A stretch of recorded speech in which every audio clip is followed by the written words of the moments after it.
Hello lovely people, ఎలా ఉన్నారు అందరూ? నేను మీ విజయ్. వాళ్ళు నేను మీకు సూపర్ రవ్వ దోశ ఎలా చేయాలో చూపిస్తాను.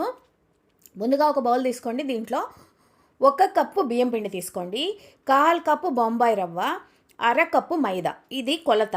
2 1 కప్పు పెరుగు, అంటే 2 గరిటెలు పెరుగు, అల్లం పచ్చిమిర్చి పేస్ట్ వేసుకోండి. తర్వాత రుచికి సరిపడా ఉప్పు వేసుకోండి. ఉప్పు వేసుకొని మనం ఏ కప్పుతో అయితే ఇవన్నీ తీసుకున్నామో అదే కప్పుతో 2 కప్పులు నీళ్లు పోసుకోండి.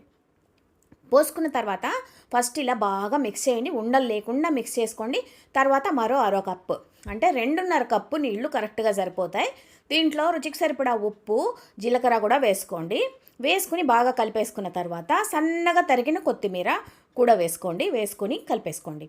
ఇప్పుడు మనం దీంట్లో పెనం మీద కొంచెం ఇలా నూనె రాసుకుని ఇలా మనం పిండిని దోశలాగా వేసి తిప్పకూడదండి. ఇలా మనం పల్చగా పోసేయాలి.